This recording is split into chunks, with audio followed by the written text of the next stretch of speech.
Волонтерские движения в нашей республике продолжают свою активную работу. Они до сих пор помогают нашим бойцам, которые сегодня находятся в зоне СВО. Сегодня в рамках нашего проекта «Мы вам покажем» мы хотели бы поговорить о том, как и чем живут эти замечательные люди сегодня. Ну а самое главное, какую помощь они оказывают сегодня нашим ребятам. И для этого мы решили посетить самую первую волонтерскую группу, сообщество, которое называется «Боевые шелкопряды Якутии», которые в свое время первыми стали делать вот эти маскировочные сети. Правильно? Правильно, да. Здравствуйте. Здравствуйте. Наше движение организовала Марина Васильева, которая в феврале 23 года была в Санкт-Петербурге волонтером, познакомилась с движением «Боевые шелкопряды», увидела, как плетутся сети, научилась технологии, и с февраля открыли в Якутске наше движение «Боевые шелкопряды Якутии».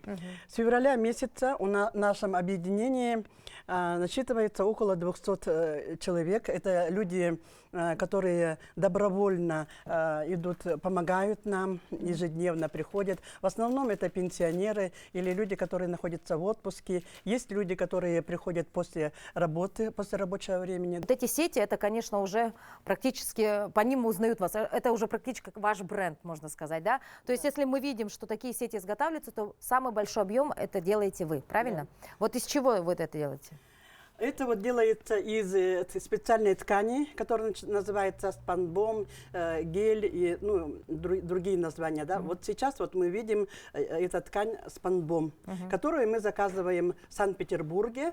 Мы выкупаем ткани на свои деньги, средства. Люди в нашем, я сказала, 200 человек, люди собирают деньги с пенсии или как только вот мы закупим материал, например, деньги у нас появились, заказываем сразу. И тут же начинается сбор. И за это время, с февраля месяца, только членами нашего движения собрано 2 миллиона 800, на 2 миллиона 800 закуплены ткани, сети, веревки. Вот это вот на все это мы тратим свои, пожертвования, свои деньги. То есть вы не отправляете денежные средства, да, вот, допустим, туда сразу, да, напрямую. Вы сначала изготавливаете продукт и потом уже его отправляете нашим бойцам, правильно? Зачастую. Да, мы изготавливаем продукт, и непосредственно к нам приходят, нас уже знают, и солдаты, которые находятся в отпуске или после лечения, перед отправкой они приходят к нам, ежедневно к нам обращаются бойцы и берут у нас, вот мы им даем нашлемник и индивидуальную сеть. Также у нас бывает постоянно, были большие заказы, когда заказывают на большую технику маскировочные сети. Это очень большие сети, которые, индивидуальные сети, мы их собираем в одну, и получается у нас очень большая, огромная сеть для техники. Если одна мастерица берется вот за изготовление подобной сети, сколько времени примерно потребуется ей? Можно сказать, сколько часов такого размера? Если взять такого размера, да, день можно, да, наверное. За день? Да. Очень быстро, да? Если, например, с утра и до вечера плести, да, и это за день можно, да, за день могут сделать, наши мастерицы делают, да. И за это время нами, как сказать, вот на эти средства закуплено, да, если сказать, более 500 маскировочных сетей уже сделано и направлено, да. У нас ведется учет, все это кто сколько это. А на сегодняшний день ваше волонтерское движение нуждается больше в финансовых средствах или все-таки больше в золотых ручках? У нас, конечно, нам требуются люди.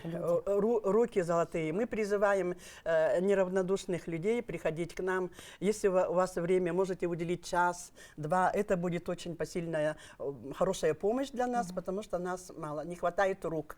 Нужно отметить, что не обязательно вступать в ваши ряды на какой-то долгий срок, да? Все, наверное, думают, приду, и значит нужно ходить сюда месяцами, да? Не обязательно, ведь можно прийти просто в субботу или воскресенье, да? Можно приходить. Можно прийти раз в неделю. В удобное время для вас, да, можно раз в неделю прийти, или можно какое-то определенное время, когда у вас есть время. Да, то есть вам нужно именно на данный момент как можно больше людей. Да, нам нужно, Волонтеров. нам не хватает рук, да. Ну и, конечно, помощь от организации была бы очень хороша, посильная помощь материальными средствами. Да, мы знаем, что многие организации сейчас находят такие волонтерские движения, да, и передают денежные средства, да, но Да. вот к вам почему-то не так уж много ходят, да, говорят. То есть крупные организации кому-то другому перечисляют, а вот вам пока такие крупные не поступали У суммы. нас крупных поступлений, крупных сумм не было, только вот на нашей инициативе, и вот покупаем, как бы заказываем, делаем заказы, поставки.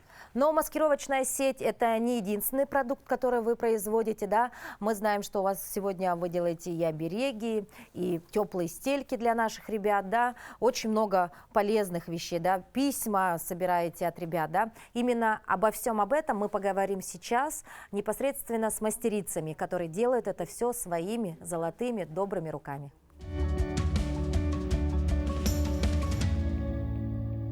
Знакомьтесь, рядом со мной находится Тамара Дмитриевна. Она является активным волонтером группы «Боевые шелкопряды». И сегодня мы с ней поговорим на том, что же сегодня вы можете сделать для наших бойцов в зоне СВО. Мы каждому бойцу, который приходит получать у нас маскировочные сети, мы делаем вот такие памятные подарки. Это карскал. Эти обереги мы делаем сами, трое нас, которые весь материал тоже покупаем за свои деньги. И вот такие вот подарки, кроме этих подарков, которые Харскал, мы дарим им вот такие молитвы, потом еще иконки. И у нас есть ветеран тыла и войны, 83-летняя Екатерина Павловна, которая она сама же сочинила к этим харскалам свои молитвы, алгыс, слова алгыс, и она нам подарила 300 штук, и мы обязательно в этот пакет с харскалом ложим вот эти молитвы алгыс. Как здорово, да? Ага, а потом еще, кроме этого, наши дети, школьники, даже детского сада, дети рисуют солдатам. И такие очень трогательные письма старшеклассника, но и младший класс пишут свои поздравления и благодарность за то, что они защищают за счастливую будущую жизнь. Ну да, действительно, если Да, здесь прочитать хотя бы несколько строк, Да. ну до слез прям, да, вот допустим, я хочу пожелать тебе скорейшего возвращения домой к родным и близким, людям здоровым и живым, а также желаю храбрости, отваги и мужества. Пусть эта война быстро закончится и всегда будет мир на земле. Вот такой замечательный мальчик написал слова добрые нашим солдатам, и мне кажется, это будет очень таким теплым, да, пожеланием. Да, наши солдаты, читая вот эти, и даже вот получая тут, прямо слезы на глазах. Они так тоскуют, конечно, по родине, но хотя бы такую малость Харскал получает от родной земли, они прямо рады, очень рады. И один воин даже написал, вот, что вот надо было тут же собраться в секунду, и он в первую очередь схватил вот этот Харскал и вот эти письма. Вот так они, Бережно, да? вот это все им очень. очень дорого. Я вижу, что вы стали делать еще стельки, ведь скоро зима, похолодает. Мы вот недавно только, вот как начались холода, это моя идея сделать стельки. Но стельки из конских волос.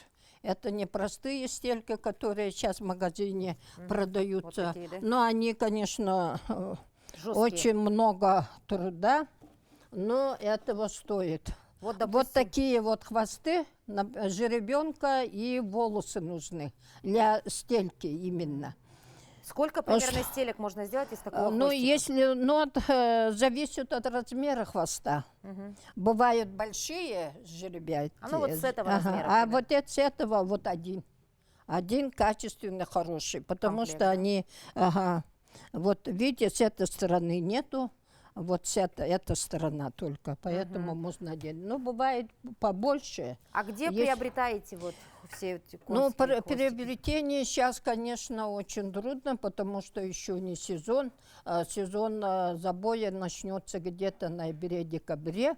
В это время, конечно, мы уже заключаем договора, идут переговоры, что нам обеспечит, хотят помочь. И очень даже с удовольствием они приняли такое предложение, Решение, да? что будут делать тоже пожилые ветераны, нам помогут по приобретению вот этих сделок. Ну вот видите, здесь стельки Но это такие, моя первая работа. такая плотная, толстенькая. да? Ага, это вот, конечно, вот такую стельку делать очень трудно. Я делала эти стельки 3 дня.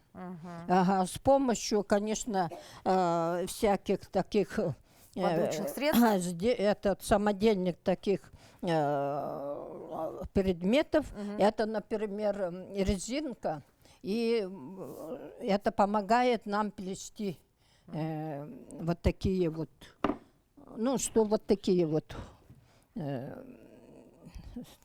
Прутики такие, Да, да? да. Такой вот прутик, и потом по кругу А вышиваете. потом да, по его? кругу, по размеру вот этой стельки, и по кругу мы уже зашиваем нитками. Ну, сейчас делать стали проще, да? Да. Вы ткань его основу Да, берете, мы да? И да, добавляете. сейчас мы поэтому выбрали самый такой вариант, что можно было серийно выпускать вот эти. Значит, ну сейчас вот мастер у нас Покажет, да? Туяра Мянцевна, она расскажет, как вот это все делается. Это называется мокрое валяние. Вот такие вот такие получается вот Пластины такая, такие, да? Да, материал. И мы с этого материала шьем. И вот такие, с одной стороны только ложим материал, а с другой стороны уже конский волос. Ага. А Есть здесь? такие, двух сторон материал, это на сапоги. Ага, на сапоги вот эти. Ну, здорово, это И, такое... И они размеры разные, поэтому мы делаем вот такие трафареты заранее Да, по размерам, там от 38 до 45 размеров. Да, вот видите, Да, трафареты вот, есть. вот именно вот это 42 размер на сапоги. С двух сторон зашиты тряпками. Ну, вот такая стелька сколько делается? Ну, уже же Ну не вот 3 дня, да? эта Быстренько. стелька делается уже меньше, конечно. Да. Ага, меньше. Если готовый материал вот такой, после валяния конских волос, то это где-то на час. За час. На час, ага. То есть мы Поэт- сейчас ждем, да, времени, когда будет забой, чтобы побольше конских Да, волос да, поступило. ага. Ткань, я думаю, для вас уже не проблема, да, и в стелек этих можно нашить очень большое количество, да? Ну, в городе вот нет абсолютно условий, вы сами видите, она очень первоначально, когда привозят, они и мокрые, и грязные, и воняют, и все, да. Поэтому сложно в городских квартире вот это все делать. Знакомьтесь, еще один волонтер Туяра, который сегодня покажет нам, как они работают с конским волосом, именно как обрабатывают его, как его готовят для того, чтобы уже позже потом сшить из него стельки. Итак, Туяра, здравствуйте. Здравствуйте. Рассказывайте, что вам нужно для изготовления вот стелек? Так, нам нужно в первую очередь вот эти Конский волос. конский волос.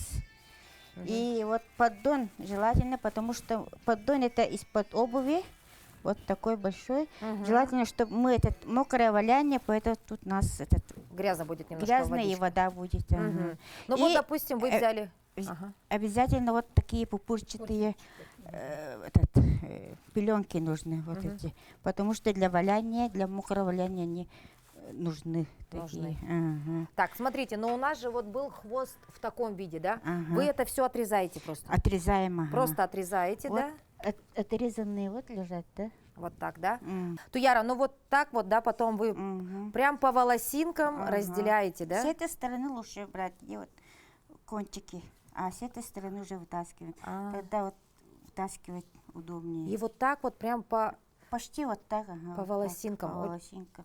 волосику по одному. Ага, Какая кропотливая работа у вас тут. Да. И вот надо разложить равномерно. Ага. А как вы попали к волонтерам? Вот откуда узнали про это движение? Ну, моя подруга тут Мгм. давно уже ходит, с лета, по-моему. Мгм. И она меня попросила, как можно вот помочь стельки делать. Мгм. Ты не в курсе, она спросила меня. Я сказала, у меня вот такую технологию знаю, мокрое валяние, но из конских вот волос. То есть вы до этого знали эту технику, да? Да, я до этого знала. И тут техника пригодилась здесь, да? Ага, я вот, поэтому я тут учу, всем Мгм. показываю, как делать.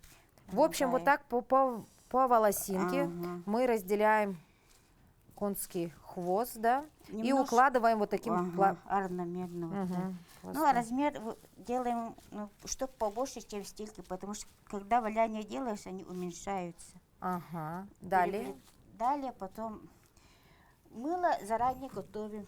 Вот, например, берем или вот порошковое, или вот такой кусок мыла. Интересно, я даже не знала, что хозяйственное мыло есть в порошке. Вот честное слово, не знала, впервые увидела. Просто вот готовый порошок. Очень удобно. Если нет, то вы на терочке, да? На терочке. Ага. Терем вот так на посуду какую-нибудь. Ага. И там теплой водой разводим. Ну, заранее готовим. Потому И что она получается должна- вот такая мыльная жидкость. вода. Ага. Мыльная вода. М. Выглядит как клей даже немножко. Ага. И вот так. И вот берем отсюда. Ну, губка это удобнее. Мгм. Потом вот так делаем. Ой, какой интересный процесс. Мгм. То есть вот такой мыльный раствор получается, очень Ага. густой такой. Это технология мокрого валяния. Мгм. То есть также делают и с шерстью, да, Ага. и Все, что угодно из шерсти. Вот. войлок тоже так Ага, делают, да, ага. вату тоже так делают, по-моему. А вы Мгм. решили с конским волосом, да? Мгм. Немножко. Чтоб пенная вода была. Ага.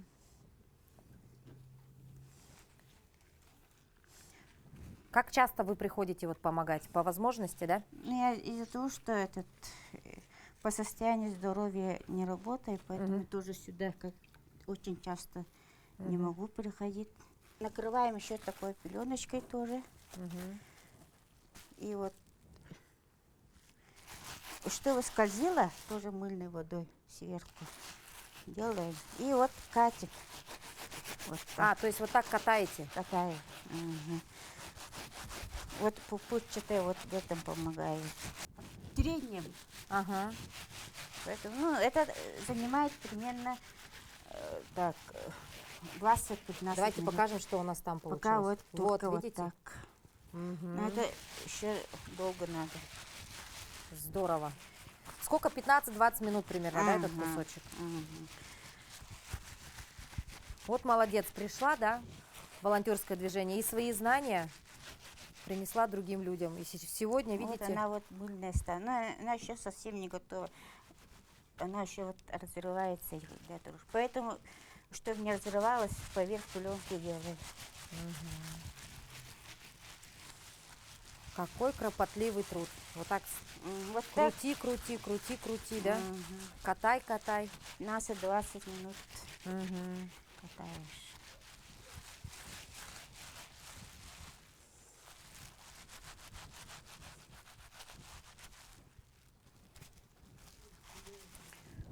Молодец. А еще что умеете делать? Помимо вот Ой, валяния. Я в основном бисером занимаюсь. Еще и бисер, Мгм. бисероплетением, да? Мгм.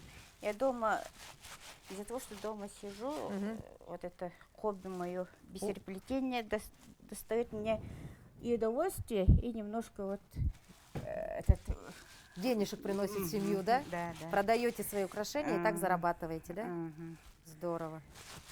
Но это же надо иметь талант, не каждому же так дано, правильно, Клэр? Или всему Наверное. можно научиться просто? Научиться можно, ага. Ну, главное желание. Желание должно. А, я, кстати говоря, вижу, наверное, на голове это ваше творение, да? Да, это буду. Сама же сделала, вот красоту, да? Красивые ободочки делаете. Почти все, что шапки, сумки, все делаю. Сумки тоже делаю, Молодец. шапки тоже. Вот стельки раньше тоже делала. Сейчас в основном бисером занимаюсь. Вот немножко схватилась. Видите, нет? Схватилась, ага, мы видим. Вот это надо. Ой, можно повернуть уже. Переворачиваете. Мгм. А, ну все видно, все уже так склеилось достаточно хорошо. То есть, по сути, оно все переплетается между собой. И как Ага. бы запутываете, да? вы? Запутывает. И вот эта техника мокрого валяния, вот именно вода с мылом что-то помогает, чтобы перепутались. И края тоже вот так берем, чтобы они не торчали.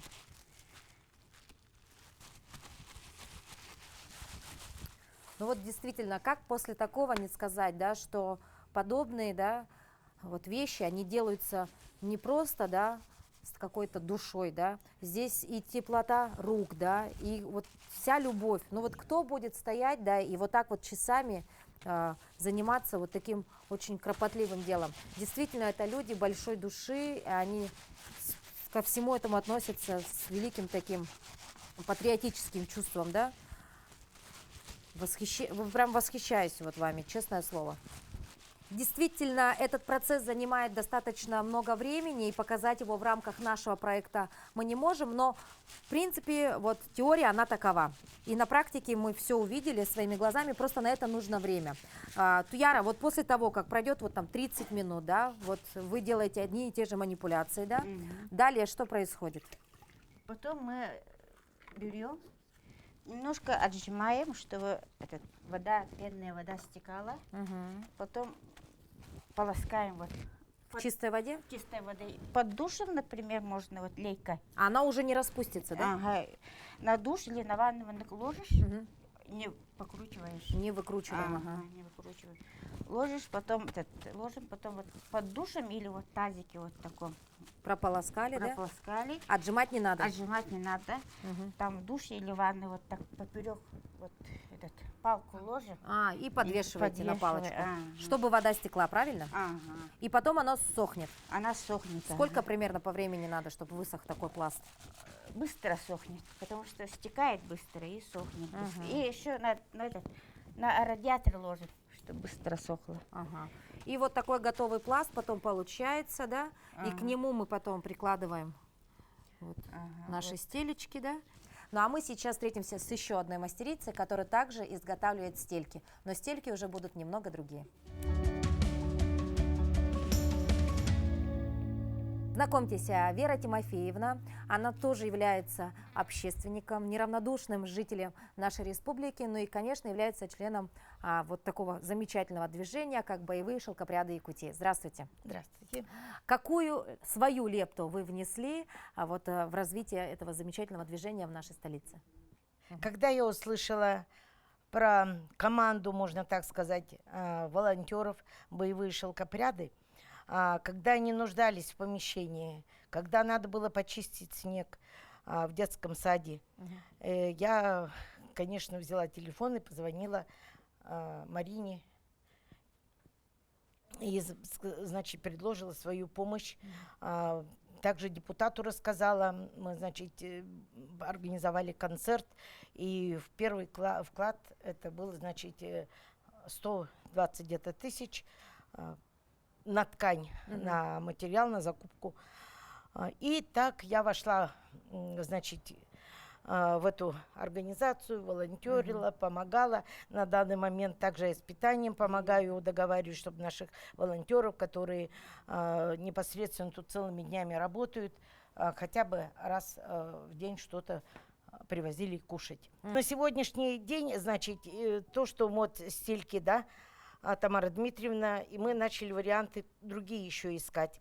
И мы с Мариной, руководителем нашим, обратились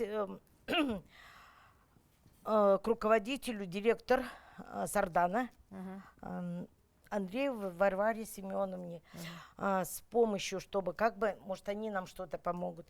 И как бы идея уже была, что мех у них. И они, конечно, протянули руку помощи. Нам, значит, они шьют унты. И вот, посмотрите, у них вот такие вот остаются лоскутки. Да, Вот. казалось бы, Да. непригодны ни для Да, чего, да? Да, да, у них сил рук не хватает, они нам предложили. Значит, это, конечно, новинка. Вот, это буквально мы вот на днях, но уже, значит, наши руководители переговорили с Катастыр и Угаян, Алданский район, где тоже есть, значит, у них филиалы, и люди, они уже, как бы сказать, ближе к меху. Будем разрабатывать. Вот первая, это моя, конечно, идея, да. Вот стельку эту взяла, вырезала. Ну, конечно, надо и клей наклею. Очень теплая. Вот девочки сегодня смотрели, мастерицы. Конечно, тоже теплая, удобная и без затраты Особой, да? денежной. А да. вот это известный материал, да? Да, Это да, да. Как он называется? Пенофол, да, по-моему? Пенофол, да. А здесь, конечно, ну, шкура оленя, она самая Да, теплая. да, да. Поэтому вот сегодня обсуждали, продумают. Здесь вот может шить, может наклею, где бы это. Но идея вот такая вот у нас. Поэтому, когда обращаешься к людям, да, есть люди, протягивают руку, помогают. И вот сегодня мы как бы, да, познакомились с людьми, которые вот действительно, я хочу сказать, самые настоящие патриоты. Их мало, но они есть. И также, пользуясь вот вашей передачей, я бы хотела обратиться, потому что мы собираем пожертвования наших граждан, которые вот уже тоже озвучат сумму, какую мы собрали. Хотелось, чтобы это было на уровне выше, на уровне правительства, Минобороны. Нужны сети, нужны. Нужны согревания. Также мы еще наколенники хотим с этой. Вот держу прям тепленькая. Наколенники бойцам. Сейчас зима. Кто знает, сколько это продлится все. Поэтому нужна поддержка обязательно. И также прошу руководство, правительства, и нужно внимание простым людям. Простым людям. Поэтому наше дело, как говорится, правое, дело хорошее. И спасибо большое всем хочу сказать то, что вы освещаете, вот, чтобы люди знали, понимали, надо помогать. Только вместе мы всегда победим. Только вместе мы одержим эту победу. Да. Спасибо вам, в свою очередь мы хотим сказать вам огромное спасибо, потому что действительно у вас очень большая общественная работа, но вы находите время, чтобы и здесь помочь, прийти, поговорить, как-то продвинуть свои идеи, идеи этих замечательных волонтеров. Ну а мы, в свою очередь, дорогие друзья, предлагаем вам просто присоединиться. Мы напоминаем о том, что не надо приходить сюда каждый день там, на протяжении месяцев. Возможно, просто прийти на выходные, возможно, прийти несколько раз в неделю. Возьмите своих друзей, возьмите своих близких, придите, помогите. И вот именно это направление, как боевые шелкопряды Якутии, это, конечно, большая уже такая дружная семья. Ведь здесь действительно они общаются, они делятся эмоциями, они пьют чай, разговаривают, да, и это очень приятная компания. Ну а самое главное, благое дело делают эти замечательные люди. Приходите, присоединяйтесь, и, как уже вы сказали, вместе мы сила.